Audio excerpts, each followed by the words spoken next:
selamat sejahtera. Baiklah, pada hari ini kita akan membincangkan berkaitan topik pengantar pengajian pendidikan. Baiklah, pada hari ini saya akan menjelaskan mengenai definisi dan konsep pendidikan, aspirasi dan hala tuju pendidikan serta implikasinya terhadap guru berjiwa pendidik. Kita lihat seterusnya. Mari kita lihat pengertian pendidikan.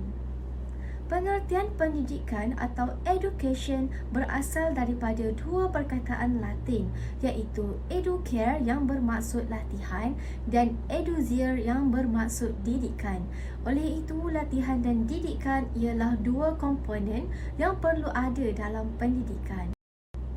Pengertian pendidikan dapat dilihat melalui para ahli falsafah Yunani iaitu Sokrates, Plato dan Aristotle. Menurut Sokrates, pendidikan ialah satu usaha untuk memberi latihan moral dan disiplin kepada individu supaya menjadi manusia yang baik, setia dan patuh kepada undang-undang negara. Manakala bagi Plato, pendidikan sebagai satu proses untuk membentuk dan mendidik individu menjadi warga negara yang berakhlak mulia sekaligus berguna kepada masyarakat dan negaranya. Pada pandangan Aristotle pula, pendidikan bertujuan untuk memberi peluang kepada setiap warga negara mencapai kebahagiaan hidup. Pendidikan melatih individu mematuhi peraturan dan bertingkah laku yang baik dalam menguruskan negara. Di negara kita, tulisan Mok Song Sang 2009 dalam bukunya Pendidikan dalam Konteks Malaysia seiring dirujuk untuk meneliti maksud pendidikan dalam konteks Malaysia. Mok Song Sang menyatakan pendidikan ialah satu proses atau aktiviti yang dilaksanakan untuk memperkembangkan fizikal, intelek, sosial dan emosi seseorang individu.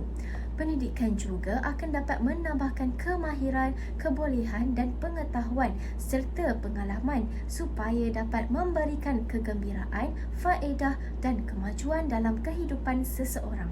Dari sudut pandangan Islam pula, konsep pendidikan dilihat sebagai proses membentuk tabiat dan sikap seseorang dalam berbagai-bagai aspek kehidupan, sama ada rohani, jasmani, akal, akhlak maupun sosial, supaya dapat mengabdikan diri kepada Allah Subhanahu Wa Taala. Pendidikan adalah untuk membina peribadi yang sempurna bagi mencapai kebahagiaan dunia dan akhirat. Bagi mencapai hasrat itu, pendidikan haruslah berupa satu proses latihan akliyah, jasmaniah, rohaniah dan kemasyarakatan berdasarkan nilai-nilai Islam yang bersumberkan Al-Quran dan Al-Sunnah bagi melahirkan manusia yang sempurna dan bertakwa. Berdasarkan pemahaman kita terhadap definisi dan konsep pendidikan yang dimukakan, dapatlah dirumuskan bahawa pendidikan merupakan suatu bentuk proses dan usaha yang dilakukan oleh pelbagai pihak untuk menjadikan hidup manusia lebih sempurna. Menurut Zaini Abdullah 2011, konsep atau hakikat pendidikan secara umumnya meliputi: yang pertama, pendidikan merupakan proses yang berterusan. Yang kedua, pendidikan ialah usaha menerapkan ilmu dan nilai bagi pembinaan warga negara yang cemerlang. Yang ketiga, pendidikan melibatkan proses interaksi dua pihak antara pendidik dan orang yang dididik secara seimbang. Yang keempat, pendidikan berkaitan proses dan usaha untuk meningkatkan kualiti kehidupan individu, keluarga, masyarakat dan negara. Dan yang kelima, akhir sekali, pendidikan merupakan usaha melengkapkan pengetahuan pemikiran dan kemahiran orang yang dididik untuk menghadapi cabaran perubahan persekitaran. Apa itu SKPM? Akta Pendidikan 1996, Subsection 117 memperuntukkan kepada Ketua Nazir Sekolah tanggungjawab bagi memastikan taraf standard pengajaran yang memuaskan diwujudkan dan dikekalkan di institusi pendidikan. Menyedari pentingnya tanggungjawab ini dilaksanakan dengan berkesan, Jemaah Nazir dan Jaminan Kualiti JNJK telah memperkenalkan satu standard kualiti pendidikan yang jelas dan komprehensif yang dikenali sebagai Standard Kualiti Pendidikan Malaysia SKPM 2010. Pendek kata, SKPM ialah alat atau instrumen untuk menilai dan menentukan standard kecemerlangan sekolah. Jemaah Nazir dan Jaminan Kualiti Kementerian Pendidikan Malaysia telah mengambil inisiatif mengubal satu standard kualiti pendidikan bagi memastikan taraf pengurusan dan pengajaran yang memuaskan dapat dilahirkan. SKPM diperkenalkan bertujuan untuk mengukur kualiti pendidikan dengan jelas dan komprehensif secara berterusan ke arah pencapaian yang cemerlang. Instrumen ini digunakan oleh Jemaah Nazir dan Jaminan Kualiti JNJK melaksanakan penaziran manakala pihak sekolah menggunakannya dalam penarafan kendiri sekolah PKS. Instrumen ini dalam melaksanakan pemantauan dan penyeliaan yang digunakan oleh Kementerian Pendidikan Malaysia KPM, Jabatan Pendidikan Negeri JPN dan Pejabat Pendidikan Daerah PPD boleh menggunakan instrumen ini untuk menjalankan pemantauan dan penyeliaan. SKPM dijadikan panduan oleh pihak sekolah untuk mengurus operasi mengikut keperluan dan kepentingan bagi mencapai satu standard yang memuaskan. Instrumen SKPM membantu pihak sekolah membuat penilaian terhadap pengoperasian sekolah. Melalui penilaian yang dilaksanakan secara kendiri PKS, kekuatan dan kelemahan dapat dikenal pasti, seterusnya tindakan penambahbaikan dapat dilakukan. Dalam penilaian sekolah berdasarkan SKPM 2010, prestasi sekolah dinilai mengikut 5 standard ditetapkan, merangkumi semua aspek yang menjurus kepada pewujudan kualiti pendidikan. Kita lihat dengan standard pertama iaitu kepimpinan dan hala tuju. Kepimpinan sekolah berperanan sebagai pemimpin berimpak tinggi dan berupaya mengembleng dan menggerakkan warga sekolah secara bersepadu untuk memajukan sekolah dan meningkatkan kualiti pembelajaran dan pengajaran. Bagi standard 2, pengurusan organisasi. Organisasi sekolah diuruskan dengan mengambil kira potensi dan keperluan staf, kemudahan sumber dalaman dan memanfaatkan sumber luaran supaya sekolah dapat berfungsi dengan cekap dan berkesan. Bagi standard 3, pengurusan kurikulum, kokurikulum dan sukan dan hal ehwal murid. Bidang kurikulum dan sukan dan hal ehwal murid diurus dengan cekap dan berkesan bagi memastikan sekolah berfungsi sebagai institusi pembelajaran dalam melahirkan murid yang seimbang dari segi intelek, rohani, emosi dan jasmani. Standard 4, pengajaran dan pembelajaran. Guru merancang dan melaksanakan proses pengajaran dan pembelajaran yang berkualiti tinggi dan bersungguh-sungguh untuk memperkembangkan potensi dan pencapaian murid pada tahap optimum secara berterusan. Manakala yang terakhir iaitu standard 5, kemenjadian murid. Pendidikan di sekolah melahirkan murid yang berilmu pengetahuan, berketerampilan, berakhlak mulia, bertanggungjawab dan berkeupayaan mencapai kesejahteraan diri. Baiklah, kita lihat seterusnya iaitu SKPMG 2. SKPMG 2 ataupun Standard Kualiti Pendidikan Malaysia Gelombang 2 adalah merupakan pengubalan semula SKPM 2010 dengan beberapa penambahbaikan hasil daripada beberapa siri kajian dan mesyuarat. Penambahbaikan kepada SKPMG 2 adalah bertujuan untuk meningkatkan kualiti dan juga menyesuaikan SKPM dengan perkembangan pendidikan semasa.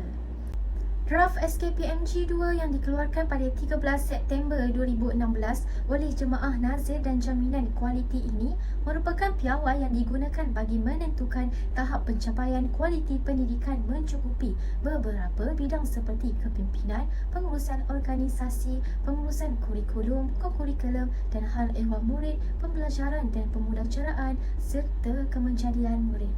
Pihak sekolah menggunakan instrumen ini untuk melaksanakan penilaian sepanjang tahun dengan penglibatan warga sekolah secara menyeluruh. Pengetua atau guru besar PGB berperanan sebagai peneraju, pembimbing dan pendorong dalam melaksanakan tugasnya sebagai pemimpin sekolah. SKPM G2 masih mengekalkan standard SKPM 2010 iaitu 5 standard dengan penambahbaikan. Setiap standard mengandungi sejumlah aspek yang tersendiri. Mari kita lihat. Standard pertama, kepimpinan. Pengetua ataupun guru besar PGB berperanan sebagai pemimpin berimpak tinggi yang berupaya menggambling dan menggerakkan warga sekolah secara bersepadu untuk memajukan sekolah dan meningkatkan kualiti PDP.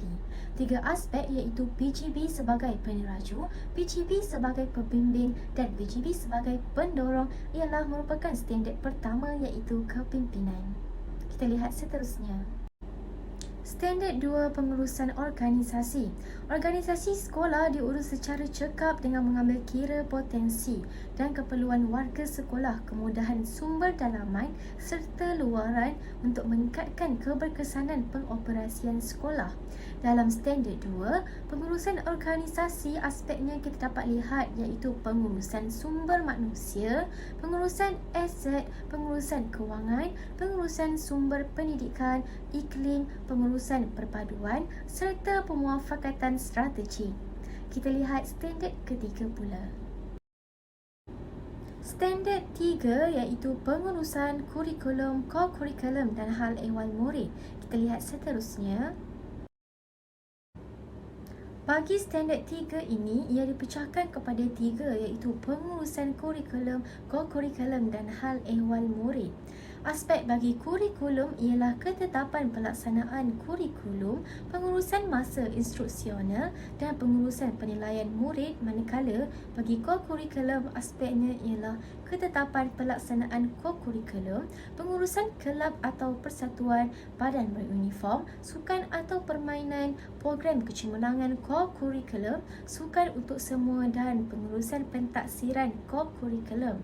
Serta bagi hal ehwal murid pula, aspeknya melibatkan ketetapan pelaksanaan hal ehwal murid, pengurusan disiplin murid, keselamatan murid, kesihatan murid, bantuan pelajaran murid dan pengurusan perkhidmatan bimbingan dan kaunseling. Seterusnya, standard 4, pembelajaran dan pemudahcaraan. Guru berperanan sebagai pemudahcara dalam pembelajaran dan pengajaran yang berkesan untuk memperkembangkan potensi murid secara menyeluruh dan pencapaian murid pada tahap optimum secara berterusan. Dapat dilihat bahawa guru sebagai perancang, pengawal, pembimbing, pendorong, penilai dan murid sebagai pembelajar aktif merupakan aspek standard 4 iaitu pembelajaran dan pemudahcaraan. Kita lihat seterusnya. Standard 5, kemenjadian murid. Murid yang dididik secara holistik dalam pengurusan sekolah yang cekap berupaya mencapai potensi diri yang sepenuhnya dalam penguasaan pengetahuan dan kemahiran, berketerampilan, berakhlak mulia, bertanggungjawab dan berkeupayaan mencapai kesejahteraan diri. Aspek standard 5 pula terdiri daripada 3 iaitu kemenjadian murid dalam akademik, kemenjadian murid dalam co-kurikulum dan kemenjadian sosial murid merupakan kemenjadian murid. Baiklah, apa itu PPPM? PPPM ialah Pelan Pembangunan Pendidikan Malaysia yang mana merupakan pelan yang dibuat selepas Kementerian Pendidikan Malaysia membuat kajian semula secara menyeluruh mengenai sistem pendidikan di Malaysia pada Oktober 2011. Pelan Pembangunan Pendidikan Malaysia ini telah diperkenalkan pada tahun 2013 untuk tempoh 13 tahun sehingga tahun 2025. PPPM dibangunkan dengan menilai prestasi semasa sistem pendidikan negara serta mengambil kira pencapaian lampau dalam pendidikan dan membandingkannya dengan tanda aras antarabangsa. Pelan transformasi pendidikan ini dilaksanakan untuk meningkatkan prestasi murid sejajar dengan standard pendidikan antarabangsa bagi meningkatkan pandangan ibu bapa serta masyarakat terhadap dasar pendidikan negara dan mempersiapkan generasi muda Malaysia untuk menghadapi keperluan abad ke-21. Seterusnya, mari kita lihat. Kementerian memberi penekanan kepada menambah baik sistem dengan mempercepatkan perubahan kaedah pelaksanaan program. Dalam tempoh pelaksanaan ini, tumpuan akan diberikan kepada kaedah peningkatan kualiti pengajaran dengan meningkatkan kemahiran guru sedia ada di dalam sistem, meningkatkan kualiti kepimpinan sekolah dengan memperbaiki pendekatan pelantikan dan melatih pengetua ataupun guru besar serta meningkatkan kadar literasi iaitu bahasa Malaysia dan bahasa Inggeris dan numerasi menerusi program pemulihan yang intensif.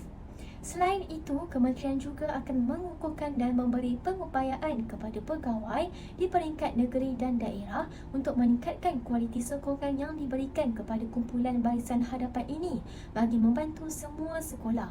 Menjelang akhir gelombang 1, kementerian akan memastikan semua guru ataupun pengetua maupun guru besar dan sekolah mencapai tahap minimum standard kualiti yang dihasratkan. Dalam tempoh gelombang 2 pula, kementerian akan melaksanakan perubahan sekutu sistem pendidikan negara untuk mempercepatkan perjalanan perubahan. Rancangan untuk semua inisiatif akan bermula semasa gelombang 1.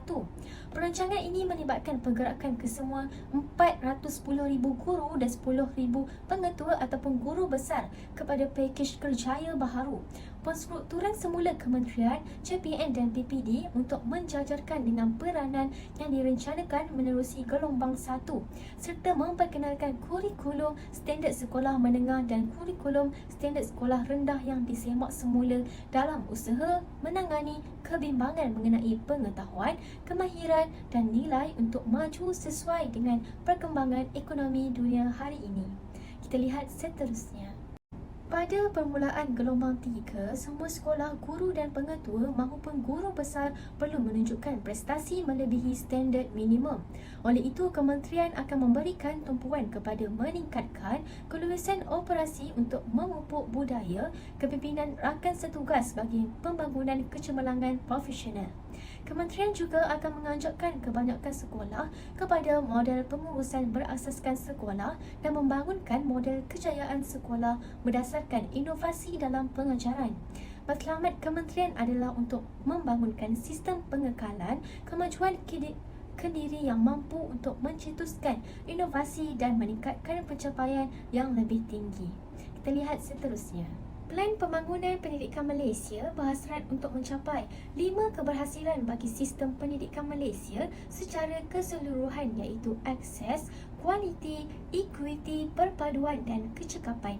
Bagi akses, setiap kanak-kanak warga negara Malaysia berhak mendapat kesamarataan peluang pendidikan bagi membolehkan mereka mencapai potensi masing-masing. Kementerian berhasrat memastikan kadar akses sejagat dalam kalangan kanak-kanak dari peringkat prasekolah hingga ke peringkat menengah atas iaitu tingkatan 5 menjelang 2020. Kita lihat kualiti pula. Kanak-kanak akan berpeluang mendapat pendidikan cemerlang berdasarkan keunikan sistem pendidikan di Malaysia dan setanding dengan sistem pendidikan antarabangsa. Aspirasi sistem pendidikan negara adalah untuk meletakkan Malaysia dalam kelompok sepertiga teratas dalam pentaksiran antarabangsa mengikut pengukuran TIMSS dan PISA dalam tempoh 15 tahun yang akan datang. TIMSS dan PISA menguji bacaan, matematik dan sains sahaja. Pentaksiran tambahan yang menangani dimensi kualiti lain yang relevan dengan konteks Malaysia boleh dimasukkan apabila dimensi itu dibangunkan dan diterima di peringkat antarabangsa. Seterusnya, equity. Sistem pendidikan berprestasi tinggi menyediakan pendidikan yang terbaik kepada setiap kanak-kanak tanpa mengira kedudukan geografi, gender ataupun latar belakang sosioekonomi. Kementerian berhasrat untuk merapatkan lagi jurang pencapaian antara murid bandar dengan luar bandar, tahap sosioekonomi dan pencapaian antara gender sehingga 50% menjelang 2020. Bagi perpaduan pula, murid yang berusia antara 7 hingga 17 tahun menghabiskan lebih 1/4 daripada masa mereka di sekolah. Melalui interaksi bersama murid lain daripada pelbagai latar belakang sosioekonomi, agama dan etnik, murid belajar memahami, menerima dan menghayati perbezaan. Keadaan ini mewujudkan suatu perkongsian pengalaman dan aspirasi bagi membina masa hadapan Malaysia. Kementerian Berhasrat menjana suatu sistem pendidikan yang memberi peluang kepada murid berkongsi pengalaman dan aspirasi demi membentuk serta memperkukuhkan lagi asas perpaduan rakyat Malaysia. Dan yang kelima ialah kecekapan. Sistem pendidikan Malaysia telah menerima peruntukan yang tinggi, namun peningkatan keberhasilan murid masih tidak sepadan dengan sumber yang telah disalurkan ke dalam sistem. Walaupun kerajaan akan terus mengekalkan tahap peleburan semasa, Kementerian Berhasrat untuk memaksimumkan keberhasilan murid mengikut tahap peruntukan semasa. Dalam konteks PTPM, khususnya dalam sistem pendidikan di negara kita, Kementerian Pendidikan Malaysia menggariskan 6 aspirasi bagi murid atau pelajar, iaitu pengetahuan, kemahiran berfikir, kemahiran memimpin, kemahiran dwibahasa, etika dan kerohanian serta identiti nasional. Kita lihat kepada pengetahuan. Pada peringkat asas, setiap murid perlu memiliki keupayaan literasi dan numerasi sepenuhnya. Ciri ini melengkapkan mereka dengan kemahiran hidup asas serta berfungsi secara berkesan dalam masyarakat bagi membolehkan mereka memupuk nilai untuk diri sendiri, masyarakat dan negara. Di samping itu, penting bagi murid menguasai mata pelajaran teras seperti bahasa Malaysia, bahasa Inggeris, matematik, sains dan sejarah. Mereka juga digalakkan untuk mendapatkan maklumat dan pengetahuan dalam bidang lain seperti seni, muzik dan sukan. Selain pengetahuan dalam bidang ini, murid juga perlu mempunyai keupayaan mengaplikasi pengetahuan ini dalam situasi harian. Baiklah, seterusnya. Baiklah, kita lihat kemahiran berfikir. Setiap murid perlu membina kemahiran inkuiri dan belajar cara untuk terus mendapatkan pengetahuan sepanjang hayat supaya boleh menghubung kait pelbagai pengetahuan dan mewujudkan pengetahuan baharu. Kemahiran berfikiran aras tinggi dan kemampuan untuk melakukan inovasi amat kritikal dalam dunia teknologi yang berkembang pesat. Setiap murid perlu menguasai pelbagai kemahiran kognitif yang penting, antaranya pemikiran kreatif dan inovatif, pemikiran kritis dan penaklukan, dan keupayaan belajar. Sistem pendidikan negara perlu meningkatkan kemahiran murid dalam bidang ini seperti yang digambarkan melalui skor TIMSS dan PISA. Skor TIMSS dan PISA 2009 menunjukkan bahawa murid kurang mampu mengaplikasikan pengetahuan serta berfikir secara kritis di luar konteks akademik biasa. Sehubungan itu adalah amat penting bagi sistem pendidikan negara membantu setiap murid memperoleh kemahiran berfikir. Seterusnya, kemahiran memimpin. Kemampuan bekerja dengan berkesan dan memimpin orang lain adalah penting, terutamanya dalam dunia yang semakin saling berkait. Dalam dialog nasional, kepentingan memupuk kepimpinan dan keupayaan bekerja secara berkesan dalam satu pasukan bagi setiap murid sering dibangkitkan. Sistem pendidikan berusaha membantu setiap murid mencapai potensi masing-masing sepenuhnya melalui penglibatan sebagai pemimpin serta bekerja dalam kumpulan. Dalam konteks sistem pendidikan, kepimpinan mempunyai 4 unsur, iaitu keusahawanan, berdaya tahan, kecerdasan emosi serta keterampilan komunikasi. Jadi pihak sekolah perlu menggunakan peluang yang disediakan di dalam bilik darjah melalui aktiviti berasaskan projek dan kerja kumpulan dan aktiviti di luar bilik darjah melalui sukan, seni serta aktiviti kokurikulum dalam membangunkan kepribadian murid. Seterusnya, kita lihat kemahiran dwibahasa. Setiap murid akan menguasai bahasa Malaysia sebagai bahasa kebangsaan dan bahasa Inggeris sebagai bahasa kedua dan bahasa komunikasi antarabangsa. Setiap murid juga akhirnya akan berpeluang mempelajari bahasa tambahan. Kepelbagaian Malaysia yang unik dan warisan berbilang budaya memberikan kelebihan daya saing kepada semua. Murid akan terus berpeluang untuk mempelajari bahasa Cina dan Tamil di sekolah. Jenis kebangsaan. Kini sesetengah sekolah kebangsaan juga juga menyediakan peluang untuk mempelajari bahasa ketiga seperti bahasa Cina, Tamil, Arab, Iban dan Kadazan Luzon. Pada peringkat menengah, peluang ini diperluas untuk meliputi bahasa antarabangsa lain. Selepas jangka masa tertentu, semua murid akan digalakkan untuk belajar sekurang-kurangnya 3 bahasa bagi membolehkan mereka bekerjasama dan berkomunikasi secara berkesan dengan rakan dalam kalangan rakyat Malaysia dan juga negara jiran dalam dunia global masa ini. Kita pergi kepada etika dan kerohanian. Sistem pendidikan akan mempersiapkan setiap murid supaya berani menghadapi cabaran masa depan, menyelesaikan konflik secara aman, membuat keputusan yang wajar dalam situasi kritikal dan mempunyai keberanian melakukan apa yang betul. Penekanan diberikan kepada setiap murid dengan mewujudkan satu set prinsip termasuk nilai bersama yang kukuh yang didukung oleh semua rakyat Malaysia, iaitu yang pertama kerohanian, yang mana mempunyai pegangan agama yang kuat dan mengamalkannya sebagai asas hidup serta mendukung standard moral yang tinggi. Yang kedua, integriti, iaitu mempunyai keberanian, disiplin dan semangat untuk melakukan perkara yang betul. Dan yang ketiga, tanggungjawab sivik, yang mana ianya bertindak untuk kebaikan negara, mengambil berat terhadap orang lain dan alam sekitar dan memiliki keupayaan yang mendalam untuk memberikan sumbangan kepada masyarakat. Kita lihat kepada ciri yang terakhir, iaitu identiti nasional. Rakyat Malaysia perlu mempunyai perasaan tidak berbelah bahagi tentang identiti nasional dan berpegang teguh dengan prinsip rukun negara untuk memupuk perpaduan dan masa depan Malaysia. Setiap murid, tanpa mengira etnik, kepercayaan, taraf sosioekonomi atau lokasi harus berbangga menjadi rakyat Malaysia. Pencapaian matlamat patriotisme ini memerlukan semangat keterangkuman tinggi yang diperoleh dengan belajar memahami perbezaan dan bertolak ansur menerima dan menghormati orang lain serta hidup bersama dalam kepelbagaian masyarakat Malaysia. Identiti nasional juga memerlukan setiap murid memahami sejarah Malaysia, berkongsi pengalaman dalam dan luar sekolah serta berkongsi aspirasi untuk masa depan Malaysia. Bagi mencapai aspirasi yang dihasratkan Pelan Pembangunan Pendidikan Malaysia ataupun PPPM telah menggariskan 11 ancakan yang mana menjadi tunjang utama kepada transformasi pendidikan negara. Mari kita lihat apakah kandungan 11 ancakan tersebut. 11 ancakan yang terkandung dalam Pelan Pembangunan Pendidikan Malaysia 2013 hingga 2025 adalah: ancakan pertama, menyediakan kesamarataan akses kepada pendidikan berkualiti bertaraf antarabangsa. Ancakan kedua, memastikan setiap murid profesion dalam bahasa Malaysia dan bahasa Inggeris. Ancakan ketiga, melahirkan rakyat Malaysia yang menghayati nilai. Ancakan keempat, transformasi keguruan sebagai profesion pilihan. Ancakan kelima, memastikan pemimpin berprestasi tinggi ditempatkan di setiap sekolah.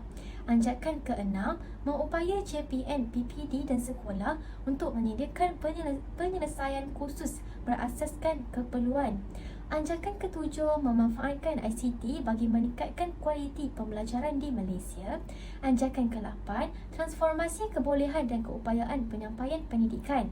Ancakan ke-9, bekerjasama dengan ibu bapa, komuniti dan sektor swasta secara meluas. Ancakan ke-10, memaksimumkan keberhasilan murid bagi setiap ringgit.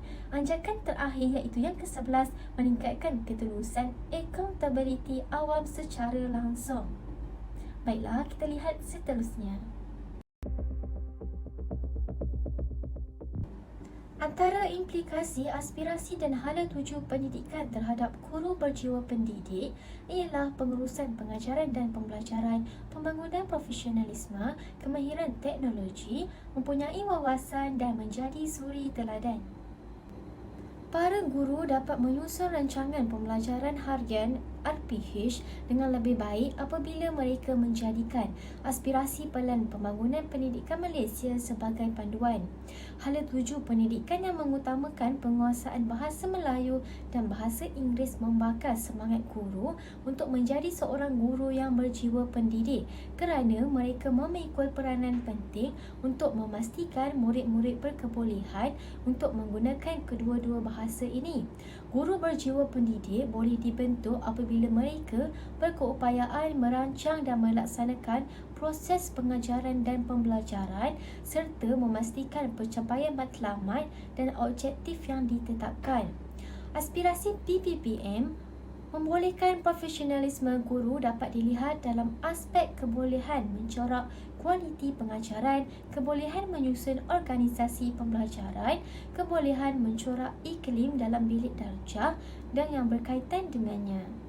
Seterusnya, pengenalan aspirasi dan hala tuju pendidikan membolehkan para guru melestarikan pembangunan profesionalisme dengan sentiasa melakukan anjakan main dan perubahan budaya kerja serta memperbaharui pengetahuan dan mempertingkatkan kemahiran melalui pembelajaran berterusan. Guru yang berjiwa pendidik harus berani meneroka cabang ilmu untuk mempelbagaikan kaedah dan teknik pengajaran berkesan bagi memastikan diri mereka dilengkapi dengan kemahiran pedagogi bersifat holistik serta kreatif dan inovatif dalam pengajaran. 5 aspirasi PPPM memerlukan seseorang guru memiliki pengetahuan yang meluas mengenai pedagogi dalam bilik darjah dalam usaha memastikan setiap murid belajar dengan mengaplikasikan kemahiran abad ke-21.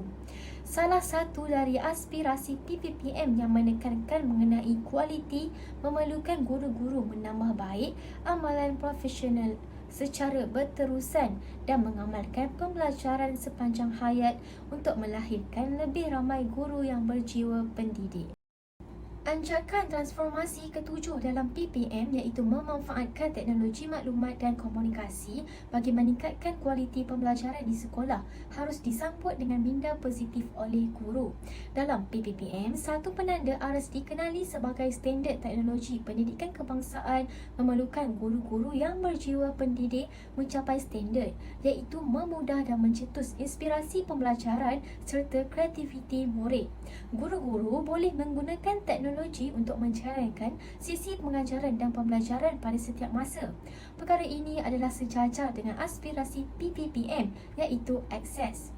Guru yang berjiwa pendidik boleh dibentuk melalui aspirasi dan anjakan PPPM kerana guru-guru dapat mempelajari pelbagai jenis aplikasi menggunakan aplikasi untuk mencapai matlamat PPPM. Aspirasi dan hala tuju pendidikan PPPM membolehkan guru-guru yang berjiwa pendidik dibentuk. Dalam konteks merealisasikan kualiti guru dan aspirasi PPPM ini, guru perlu memiliki satu wawasan yang unggul untuk mentransformasikan pelbagai aspek pendidikan, berpemikiran aras tinggi dan mampu berinovasi supaya mampu meningkatkan keberhasilan sekolah serta kemenjadian sekolah. Implikasi pengenalan PPPM menyebabkan guru-guru memikul amanah untuk menjadikan anak murid mampu bersaing di peringkat global. Perkara ini secara tidak langsung akan mengasah guru-guru untuk menjadi seorang yang berjiwa pendidik. Guru perlu menjadi suri teladan untuk penghayatan nilai dan perpaduan dalam kalangan murid seperti mana yang ada dalam hasrat PPPM. Hasrat itu telah diterjemahkan dalam anjakan transformasi ketiga iaitu melahirkan rakyat yang menghayati nilai. Anjakan ini tentunya menjadi keutamaan untuk membangunkan murid secara holistik. Penghayatan nilai rohani adalah salah satu tonggak utama dalam pendidikan. Guru-guru yang menghayati nilai ini boleh membentuk diri untuk menjadi seorang guru yang berjiwa pendidik. Guru bukan sahaja harus berperanan sebagai suri teladan kepada murid dalam apa jua tindakan dan tingkah laku mereka, tetapi harus berusaha menghasilkan murid yang dibangunkan dengan identiti nasional yang kukuh melalui pengajaran dan pembelajaran, aktiviti kokurikulum serta aspek pembangunan sosial murid. Sampai di sini sahaja. Sekian, terima kasih.